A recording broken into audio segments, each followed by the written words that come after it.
that would shock you. That's the first reason. Then number two, up to 90%, depending on whom you speak with, of the Kenyan youth is unemployed, meaning that they spend the entire day doing nothing. And because when they were doing our party primaries, it was not a public holiday. So it's unlikely that you would find somebody in employment actually taking a day off to go and vote. Those pictures, Jaguar crying, does that? I mean, he was trying to say that he was, you know, the nominations are not fair. But is that an indication of how not ready probably for, you know, battling it out? I mean, it was not fair according to many pundits, but is that an indication of, you know, the steel that they have, these young politicians? Well, if you look at somebody like KJ, he's been around the block for a while, and on a number of occasions, his victory has actually been stolen, and you've not seen him crying in public. But when you look at Jaguar, he's a musician, and he knows the power of emotion.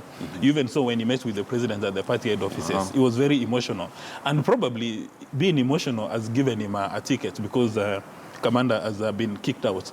But I'll not be surprised that when these so-called young turks go to the National Assembly, they'd find the place to be so overwhelming, and that they will not be able to deliver. Like, for instance, with Jaguar having now as a Jubilee nominee, I've been trying to go through the media to find out whether he stands on anything, whether he's got a position statement on anything, even on promoting musicians, but I can't find anything like that. Actually, the only person who stands out is Boniface Mwangi, and I'd like to disagree with Hesbon. He's been saying that our MPs are MPs, which in a sense is derogatory, but I think what he was communicating is that these guys are very selfish.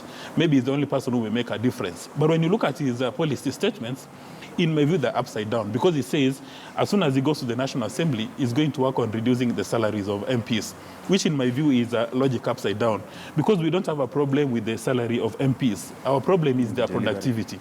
In my view, we should even double the salaries of Mamai. So when he gets to the National Assembly, he gets paid 2 million, provided he applies his subject matter expertise in technology to take Kenya to the next level, so that the economy becomes so productive that the MP's pay becomes almost negligible. But for somebody to tell us that my first order when I go to the National Assembly is to reduce the salaries, that one doesn't